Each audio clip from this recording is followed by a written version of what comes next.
தந்தையாகிய கடவுள், குமாரன், தூய ஆவியானவரின் திருப்பெயராலே ஆமென்.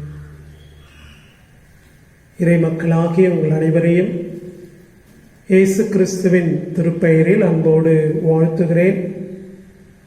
இந்த காணொளியின் வழியாக தொடர்ந்து நாம் இறை வார்த்தையை தியானிக்கவும், கடவுளுடைய உறவில் வளரவும், கடவுள் நமக்கு பாராட்டியிருக்கிற கிருபைகளுக்காக ஆண்டவருக்கு ஸ்தோத்திரம் செலுத்துவோம். கடவுள் தாமே நம்மோடு உடனிருந்து நம்மை வழி நடத்துவாராக. ஆமென். தலைகளை வணங்கி கடவுளை நோக்கி நாம் ஜெபிப்போம். எங்கள் அன்பு நிறைந்த தாயும் தந்தையுமாகிய கடவுளை, இதோ இந்த நாளின் ஸ்தோத்திரங்களை உமக்கு செலுத்துகிறோம். கடந்து சென்ற நாட்கள் எல்லாவற்றிலும் நீர் எங்கள் மீது ஆண்டவரே அன்புள்ளவராக, அந்த அன்பினாலே எங்கள் வாழ்வை ஆசீர்வதித்து எங்களுடைய தேவைகளை எல்லாம் நீர் சந்தித்து எங்களுக்கு ஏற்பட்ட சரீர சுகவீனங்களில் ஆண்டவரே நீர் பலன் தந்து எங்களை காத்துக்கொண்ட தயவுக்காக உம்மை ஸ்தோத்திரிக்கிற சுவாமி. உமக்கு நன்றி சொல்லுகிறோம் ஆண்டவரே. ஆண்டவரே, உம்முடைய திருவார்த்தைகள் எப்பொழுதும் எங்களை தேற்றுகிறதற்காக, எங்களை ஆற்றல் படுத்தி எங்கள் வாழ்விலே எங்களை தொடர்ந்து வழிநடத்தி வருகிறதற்காக உம்மை ஸ்தோத்திரிக்கிற சுவாமி. உம்முடைய அன்பின் கரங்களில் எங்களை ஒப்புக் கொடுக்கிறோம். தொடர்ந்து நீர் எங்களை வழிநடத்தும் ஆண்டவரே. எங்கள் வாழ்வில் நாங்கள் தடுமாறுகிற பொழுது உம்முடைய கிருபைகளால் எங்களை தாங்கி அருளும்படியாக உம்மை மன்றாடுகிறோம். விசுவாச வாழ்க்கையிலே தொடர்ந்து நாங்கள் நிலைத்திருப்பதற்கு உமது கிருபையினால் எங்களை காத்துக்கொள்ளும். இந்த நாளின் வழிபாட்டை ஆசீர்வதியும்.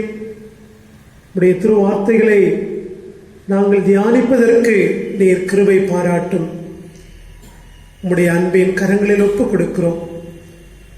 இயேசுவின் வழியாய் கேட்டுக்கொள்கிறோம் எங்கள் அன்பின் கடவுளே. ஆமென். நம் அனைவரும் இணைந்து புத்தெழுச்சி பாடலிலே தேவ கிருபை என்றும் உள்ளதே, அவர் கிருபை என்றும் உள்ளதே என்கிற பாடலை நாம் பாடி கடவுளை தொழுது கொள்ளுவோம். தேவ கிருபை என்றும் உள்ளதே. தேவ கிருபை என்றும் உள்ளதே,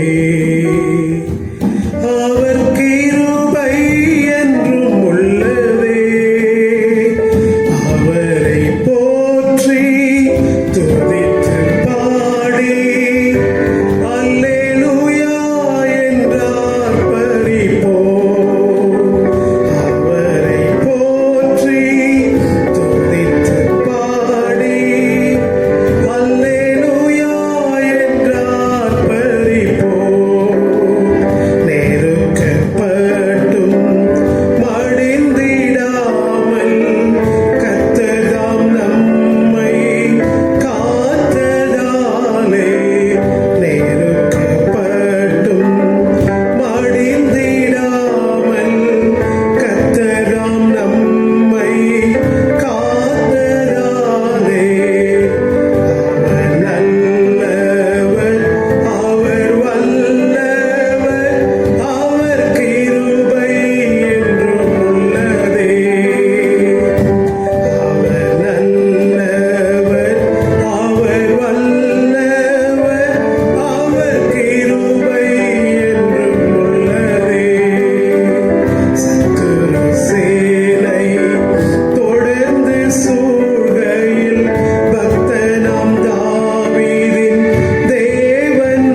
கடவுள் நம்முடைய கஷ்டங்களில், சுகவீனங்களில், குறைவுகளில் நம்மோடு உடனிருந்து நம்மை பாதுகாத்து வழிநடத்தி வந்திருக்கிறார். தொடர்ந்து அவருடைய கிருபை நம்மை சூழ்ந்து கொள்ளவும், நம்முடைய வாழ்வில் நம்மோடு கூட இருந்து வழிநடத்தவும் ஆண்டவர் நமக்கு கிருபை பாராட்டுவாராக. இந்த நாளின் தியானத்திற்காக நமக்கு கொடுக்கப்பட்டிருக்கிற திருமறை பகுதிகள் சங்கீதம் 16, ஆதியாகமம் 13ஆம் அதிகாரம் 2 துவங்கி 12 முடிய, அப்போஸ்தலர் நடபடிகள் 6ஆம் அதிகாரம் 1 தொடங்கி 6 முடிய, மத்தேயு எழுதின நற்செய்தி நூல் 20ஆம் அதிகாரம் 1 முதல் 16 முடிய, மத்தேயு 20ஆம் அதிகாரம் 1 முதல் 16 முடிய அடங்கிய கர்த்தருடைய வசனத்தை நாம் படிக்க கேட்போம்.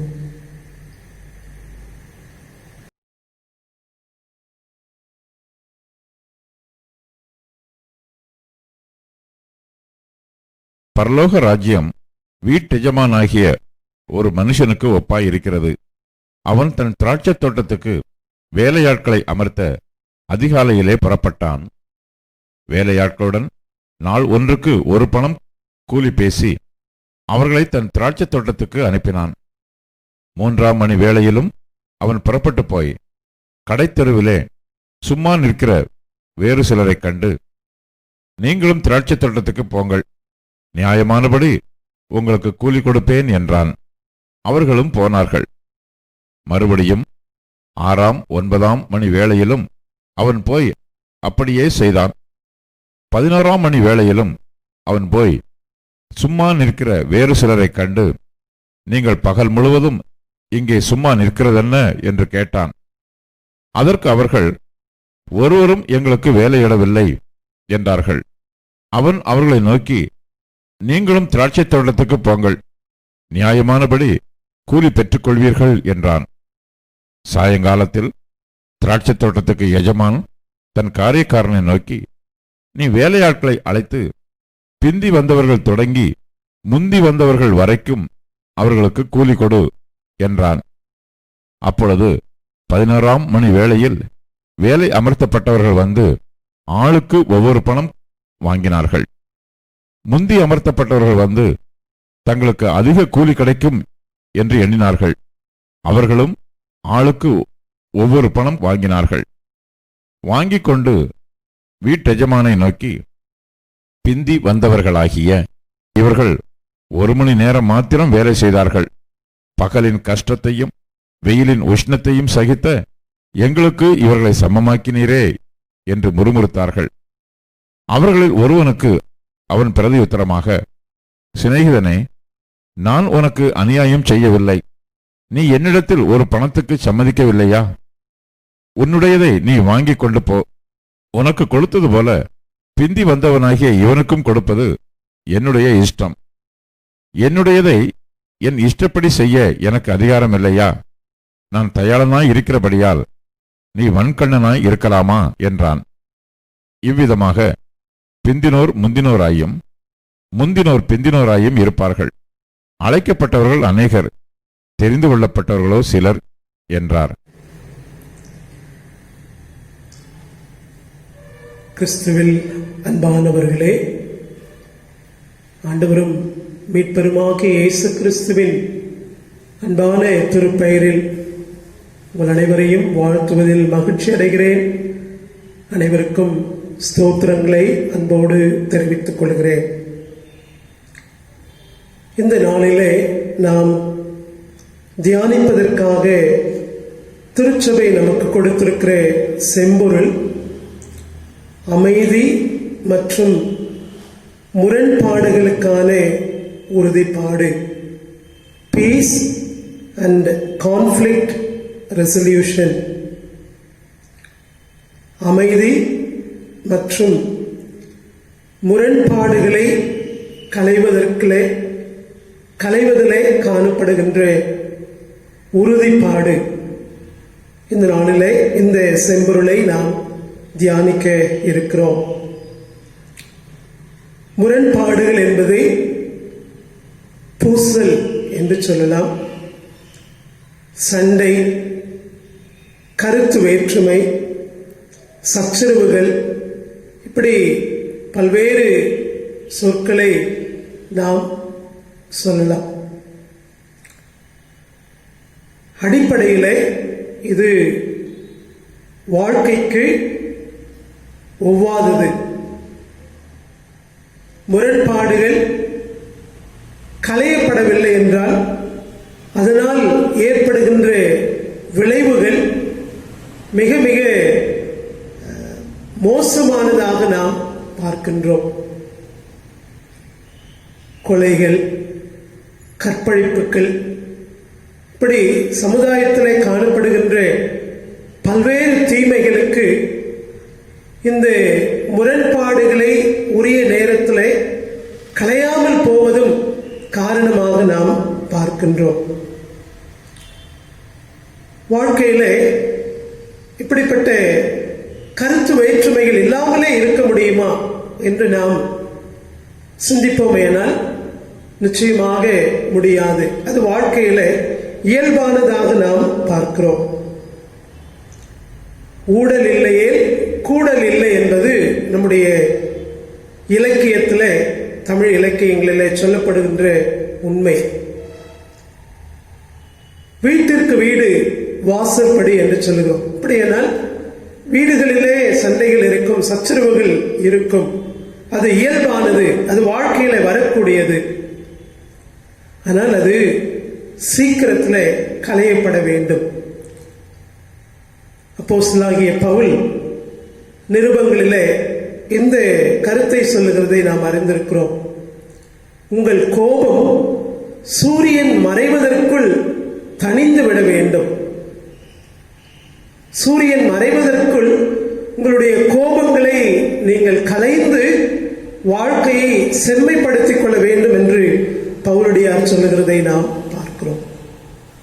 இந்த நாளிலே வாழ்க்கையிலே ஏற்படுகின்ற வேறுபாடுகளை நாம் கலைந்து ஒரு இனிமையான வாழ்க்கையை வாழ வேண்டும் என்கிற சிந்தனையோடு கூட இந்த நாளிலே நாம் சிந்திக்க இருக்கிறோம். இந்த நாளில் 2 திருமறை பகுதிகளை உங்களோடு கூட பகிர்ந்து கொள்ள வேண்டும் என்று விரும்புகிறேன். முதலாவது ஆதியாகமம் 13ஆம் அதிகாரம் 1 முதல் 12 வரை வருகின்ற பகுதி.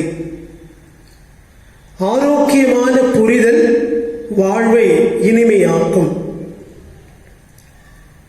ஆரோக்கியமான புரிதல் வாழ்க்கையை இனிமையாக்கும்.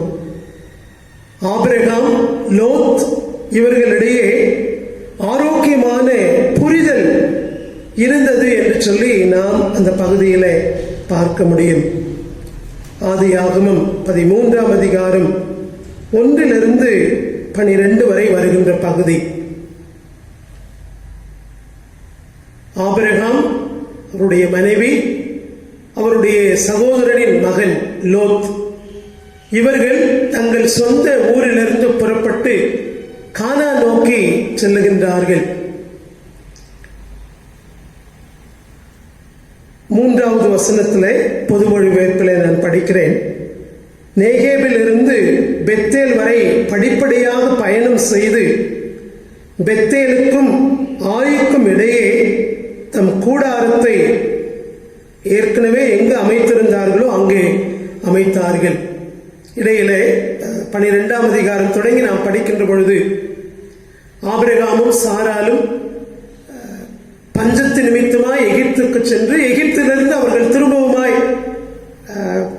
எங்கே குடியிருந்தார்களோ, கூடாரம் அமைத்திருந்தார்களோ அங்கே அவர்கள் சேருகின்றார்கள் என்று சொல்லி நாம் பார்க்கிறோம். அப்படி இந்த இடத்துல அவர்கள் ஒருமித்து வாழுகின்ற பொழுது திருமறையிலே நாம் பார்க்கிறோம். 6வது வசனத்தில் அவர்கள் சேர்ந்து வாழ்வதற்கு இடம் போதவில்லை. அவர்களுக்கு மிகுதியான உடைமைகள் இருந்ததால் அவர்களால் சேர்ந்து வாழ முடியவில்லை.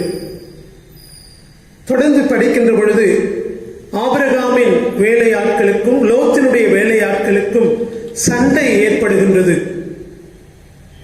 இந்த சூழலிலே தான் இருவரும் பிரிந்து செல்வது நல்லது என்று சொல்லி முடிவெடுத்து ஆபிரகாம் லோத்தினிடத்தில் சொல்லுகிறார், நீ இடப்பக்கம் போனால் நான் வலப்பக்கம் போகிறேன், நீ வலப்பக்கம் சென்றால் நான் இடது பக்கம் போகிறேன் என்று ஆபிரகாம் சொல்லுகிறதை நாம் அங்கே பார்க்கின்றோம்.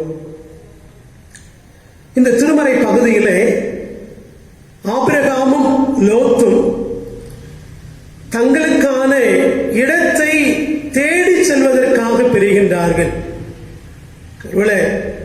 நம் வழக்கமாய் புரிந்து கொள்வதை போல் அல்லாமல், ரெண்டு பேரும் சண்டை போட்டாங்க, சண்டை போட்டு அவர்கள் பிரிந்து போனார்கள், அப்படி நாம் புரிந்து கொள்ளாமல், இந்த பகுதியை பார்க்காமல், இரண்டு பேரும் சேர்ந்து வாழுகின்ற பொழுது அவர்களுக்கு இடம் போதாதபடியினாலே, அவர்கள் எண்ணிக்கையிலே வளர்ந்ததினாலே இனி இணைந்து வாழ்வதற்கு நல்ல சூழல் அமையவில்லை. எனவே நாம் பிரிந்து செல்லலாம் என்று அவர்கள் பிரிந்து செல்வதின் வழியாக தங்களுக்கான வாழ்விடத்தை நோக்கி பயணிக்கின்றார்கள். லோத் இடது பக்கம் பயணித்தால் ஆபிரகாம் வலது பக்கமாக தங்களுடைய வாழ்க்கையை நோக்கி பயணிக்கின்றார்கள். அதிலே நாம் பார்க்கின்ற இன்னொரு செய்தி என்ன என்று சொன்னால், ஆபிரகாம் வயதிலே மூத்தவராக இருந்தும் தனக்குரிய வாழ்விடத்தை தான் முதலாவது தெரிந்து கொள்ளாமல்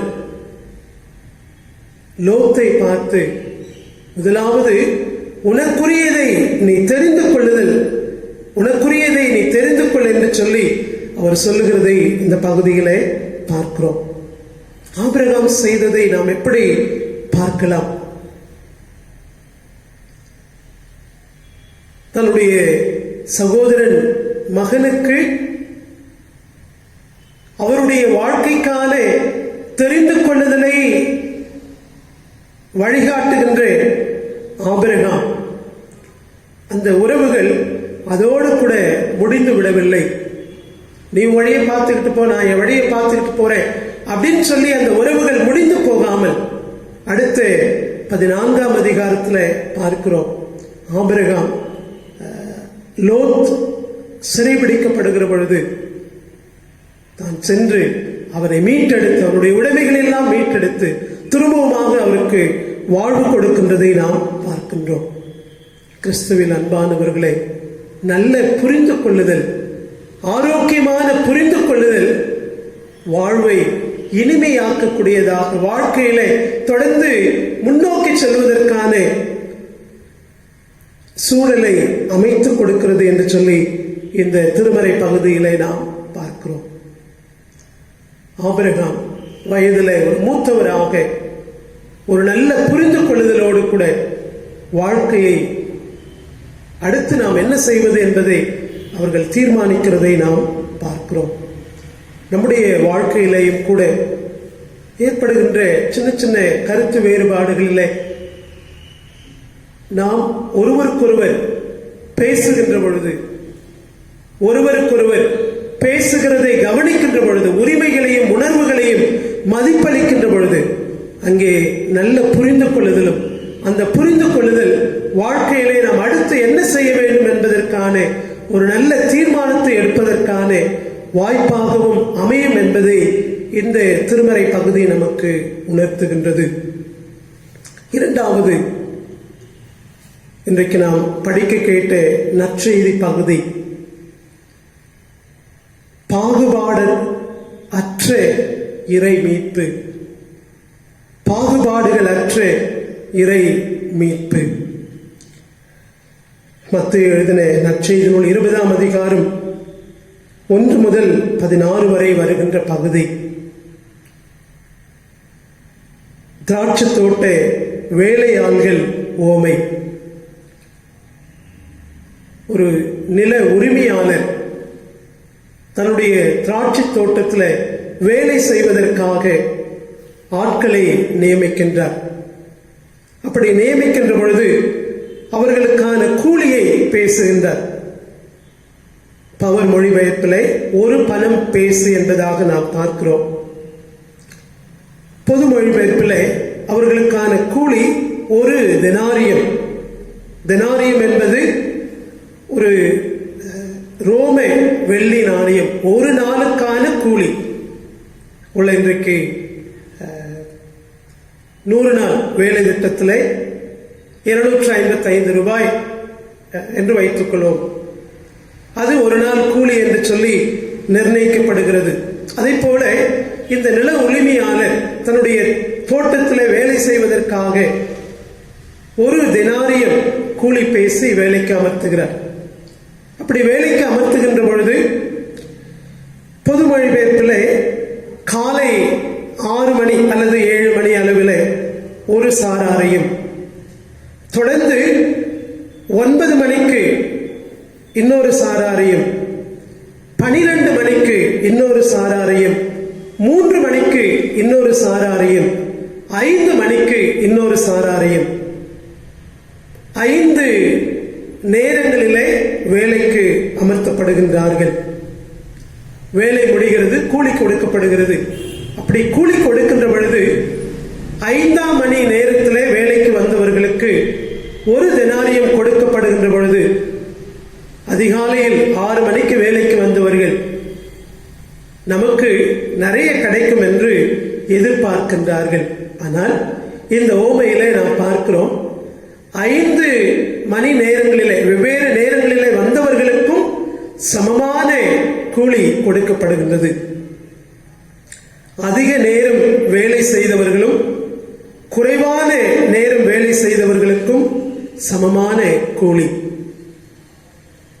மனித பார்வையிலே இது நியாயமற்றதை போன்று காணப்படுகின்றது. சுறுசுறுப்பானவர்களுக்கும் ஒரே கூலி, சோம்பேறியானவர்களுக்கும் ஒரே கூலியா? இந்த திருமறை பகுதியிலே அதுதான் எழுப்பப்படுகிறது. காலையிலே வந்தவர்கள் அந்த கூலியை பெறுகின்ற பொழுது இந்த எஜமான் நியாயமற்ற முறையிலே கொடுக்கின்றார் என்று சொல்லுகின்றார்கள். ஆனால் அந்த நில உரிமையாளர் இல்லை, நான் செய்வது நியாயமானது என்று கூறி அதை விளக்குகிறதை நாம் பார்க்கிறோம். இந்த பகுதியிலே பேசுபவர்கள் யார் அப்படின்னு சொல்லி நாம் பார்க்கின்ற பொழுது, முதலாவது நிலக்கிழார் பேசுகிறார். ஒரு நாளைக்கு ஒரு தெனாரியம் கூலி என்று வேலையாட்களிடம் பேசுகிறார். இரண்டாவது 5ஆம் மணி நேரத்தில் வேலையாட்களை அழைக்கின்ற பொழுது அந்த வேலையாட்கள் நிலக்கிழாரிடம் பேசுகின்றார்கள். ஏன்பா நீங்க வேலைக்கு போகல அப்படி என்று கேட்கின்ற பொழுது, யாரும் எங்களை வேலைக்கு அமர்த்தவில்லை என்று பேசுகின்றார்கள். கூலி கொடுக்கின்ற பொழுது காலையிலே வந்தவர்கள் பேசுகின்றார்கள், நிலக்கிழார் நியாயமற்ற முறையில எங்களுக்கு இதை வழங்குகின்றார்களே என்று சொல்லி. அதற்கு பிறகு நிலக்கிழார் பேசுகிறார், உங்களை வேலைக்கு அமர்த்துகின்ற பொழுது ஒரு நாள் கூலியை பேசினேன், அதை உங்களுக்கு கொடுத்து விட்டேன். 5ஆம் மணி நேரத்தில் வருகின்றவர்களுக்கு என்ன கொடுக்க வேண்டும் என்பது எனது விருப்பம் என்று பேசுகின்றார். கிறிஸ்துவில் அன்பானவர்களே, இந்த 5ஆம் மணி நேரத்தில் வந்தவர்கள் ஒரு தெனாரியத்தை கூலியாக பெற்ற பொழுது அவர்கள் என்ன மனநிலையோடு கூட திரும்பி இருப்பார்கள்? ஒருவேளை அந்த உணர்வு இங்கே சொல்லப்படவில்லை. 5ஆம் மணி நேரத்தில் வேலைக்கு வந்தவர்கள் அந்த கூலியை பெற்று செல்லுகின்ற பொழுது மன நிறைவோடு கூட சென்றிருப்பார்கள். இன்றைக்கு எங்கள் வாழ்க்கைக்கு தேவையான உணவை அல்லது உணவுக்கான பணத்தை நாங்கள் பெற்றுக்கொண்டோம், நாங்கள் வாழ்வதற்கான தேவை எங்களுக்கு பூர்த்தி செய்யப்பட்டிருக்கிறது.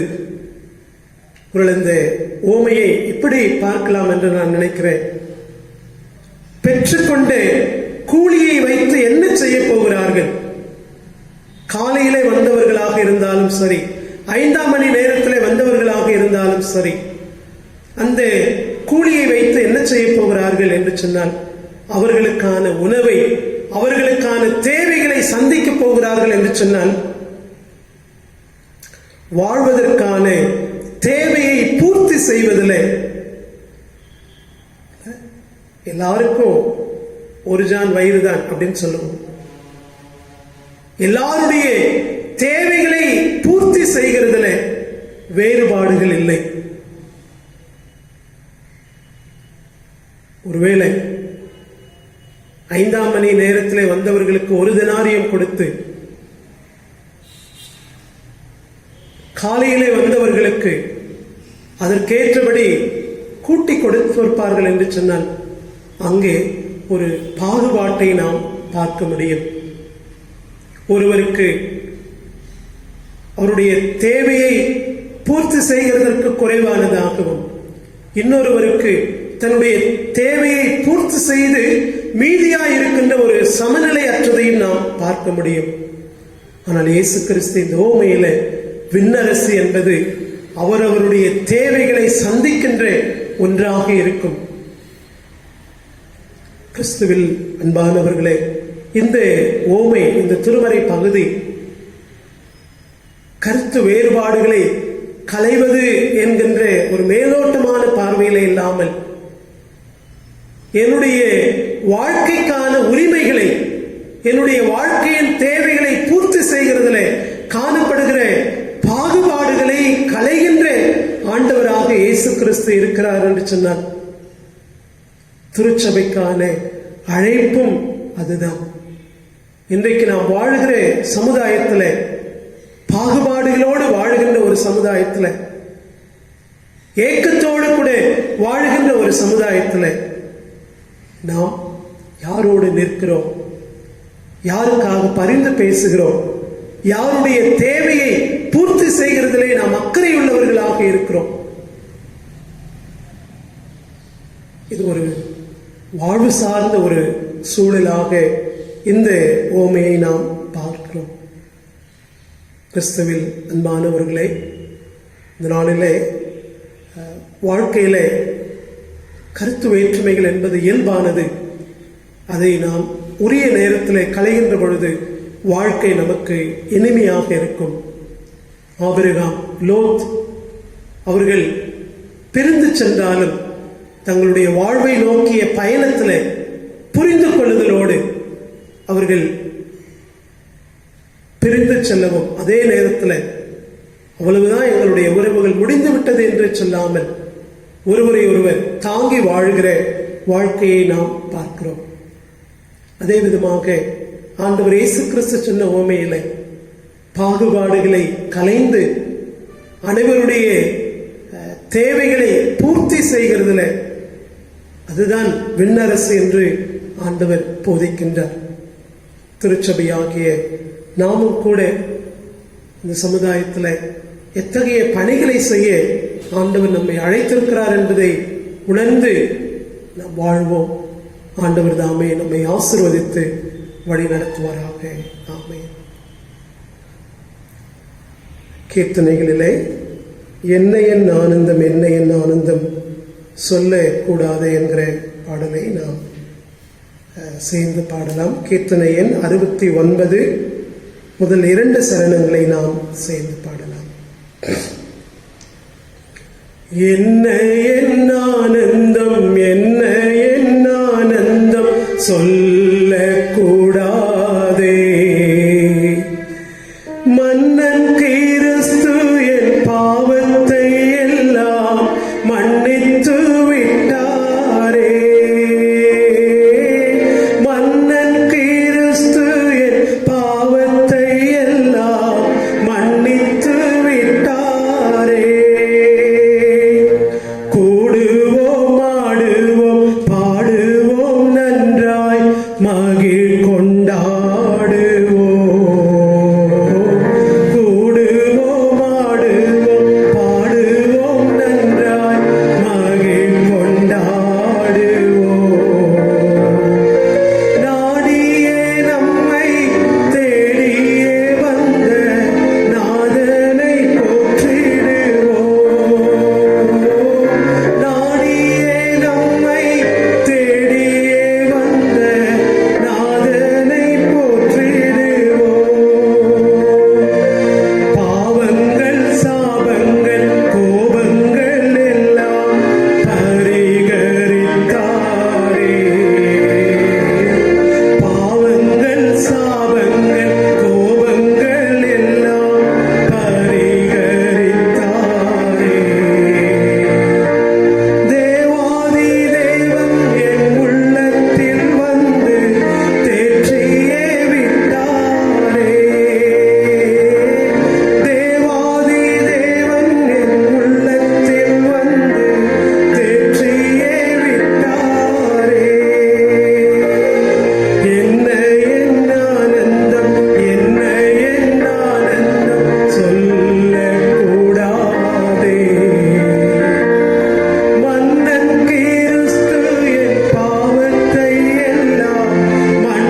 ஜெபம் செய்வோம்.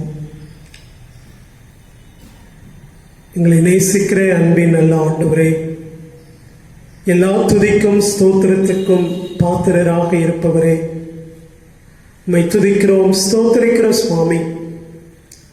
உம்முடைய பிள்ளைகளாக நீர் எங்களை உம்முடைய அன்பினால் நீர் தெரிந்து கொண்டீரே, உமக்கு ஸ்தோத்திரம் அப்பா. கிறிஸ்துவே, விசுவாசத்திலே நாங்கள் வாழவும் கனி கொடுக்கவும் நீர் எங்களை பலப்படுத்தி வருகிறீரே, உம்மை துதிக்கிறோம், ஸ்தோத்திரிக்கிறோம். இந்த நாளிலே நாங்கள் தியானித்த செம்பொருளுக்காக உமக்கு நன்றி செலுத்துகிற சுவாமி. வாழ்க்கையிலே ஏற்படுகின்ற ஆண்டவரே மனஸ்தாபங்கள்,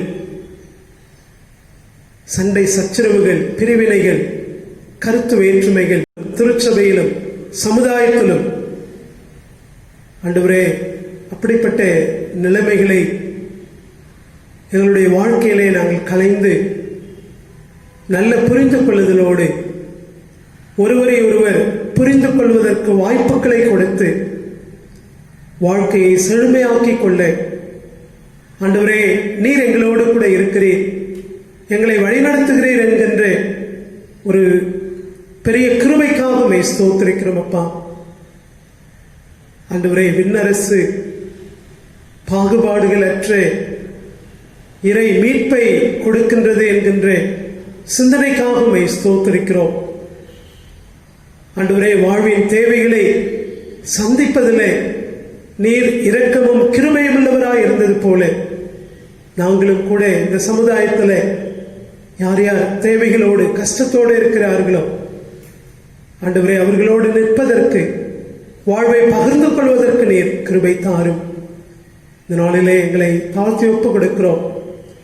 உடைய திருவார்த்தைகளால் உம்முடைய விருப்பத்தை எங்களோடு பகிர்ந்து கொண்டீரே சுவாமி. நாங்கள் அதை கேட்டு உணர்ந்து இந்த உலகத்தில் வாழ எங்களை அர்ப்பணிக்கிறோம். ஆண்டவரே, திருச்சபையின் ஒவ்வொரு குடும்பங்களுக்காக உம்மை துதிக்கிறோம், ஸ்தோத்திரிக்கிறோம். குடும்பங்களிலே நீ தந்து வருகிற எல்லா கிருபைகளுக்காக, ஆசீர்வாதத்திற்காக உம்மை ஸ்தோத்திரிக்கிற சுவாமி. தொடர்ந்து எங்களை காத்துக்கொள்ளும். கடந்த வாரத்தில் திருமண வாழ்வில் இணைந்த எங்களுடைய அருமை பிள்ளைகள் புலவர் வின்சென்ட் ஐயா அவர்களுடைய மகன் ஆண்டவரே வில்ஃபிரட் ஜெயச்சந்திரனுக்காக, அவருடைய துணைவியார் பிளஸிக்காக ஸ்தோத்திரிக்கிறோம். அவர்களுடைய திருமண வாழ்வை கர்த்தர் ஆசீர்வதித்து வழி நடத்துங்க சுவாமி. உம்முடைய திருக்கரங்களில் அவர்களை ஒப்புக் கொடுக்கிறோம். வருகின்ற வாரத்திலே தங்களுடைய பிறந்த நாளையும் திருமண நாளையும் காண இருக்கிற ஒவ்வொருவருக்காகவும் ஜெபிக்கிறோம். அவர்களுடைய வாழ்க்கைக்காக உமக்கு நன்றி செலுத்துகிற சுவாமி. தொடர்ந்து உம்முடைய கிருபைகளால் நீர் ஆசீர்வதியும். ஆண்டவரே, எங்கள் குடும்பங்களில் இருக்கிற வயது முதிர்ந்த பெரியோர்களுக்காக நாங்கள் அதிகமாய் ஜெபிக்கிறோம். அவர்களை நாங்கள் தொடர்ந்து பராமரிக்கவும் ஆண்டவரே, அவர்களிடத்திலே நாங்கள் அன்புள்ளவர்களாக இருக்கவும் எங்களுக்கு நீர் கிருபை தாரு சுவாமி. பிள்ளைகளை ஆசீர்வதியும். வாலிப பிள்ளைகளோடு நீர் கூட இருந்தவர்களும் எல்லாரையும் உடைய கரத்தில் கொடுக்கிறோம். ஆண்டவரே, மருத்துவர்கள், செவிலியர்கள், மருத்துவ துறையில் பணியாற்றுகிறவர்கள் ஒவ்வொருவருக்காக நாங்கள் ஜெபிக்கிறோம் சுவாமி. இந்த வைரஸ் தொற்றின் மத்தியிலே தொடர்ந்து பணியாற்றி கொண்டிருக்கிற ஆண்டவரே, இவர்கள் எல்லாருக்கும் வேண்டிய சுகத்தையும் பலத்தையும் நீர் தாரு சுவாமி. அவர்களுக்காய் நாங்கள் ஜெபிக்க, ஜெபத்திலே அவர்களை தாங்க எங்களுக்கு நீர் கொடுத்திருக்கிற பொறுப்பை நாங்கள் உணர்ந்து கொண்டு தொடர்ந்து ஜெபிக்க எங்களுக்கு அருள் தாரும். ஆண்டவரே, சீக்கிரத்திலே தடுப்பூசி பயன்பாட்டிற்கு வருவதற்கு நீங்கள் கிருபை பாராட்டுங்க சுவாமி. உடைய கரங்களிலே ஒப்புக் கொடுக்கிறோம். துதி கன மகிமையாவும் நமக்கு செலுத்துகிறோம். கேட்ட நன்மைகள், கேட்க மறந்தவர்கள் எல்லாவற்றையும் கூட்டி தாரும். எங்கள் அருமை இரட்சகர் இயேசு கிறிஸ்துவின் வழியாய் இந்த நன்மைகளை தாழ்மையோடு கேட்டுக்கொள்கிறோம். எங்கள் அன்பு நிறைந்த கடவுளே, ஆமென். என் ஆத்துமாவே கர்த்தரை ஸ்தோத்திரி, என் முழு உள்ளமே அவருடைய பரிசுத்த நாமத்தை ஸ்தோத்திரி. என் ஆத்துமாவே கர்த்தரை ஸ்தோத்திரி, அவர் செய்த சகல உபகாரங்களையும் மறவாதே. ஆமென். நம்முடைய ஆண்டவராகிய இயேசு கிறிஸ்துவினுடைய கிருபையும், பிதாவாகிய கடவுளின் அன்பும், தூய ஆவியானவரின் அந்யோன்ய ஐக்கியமும் சமாதானமும் நம் அனைவருடனும் எப்பொழுதும் தங்கி இருப்பதாக.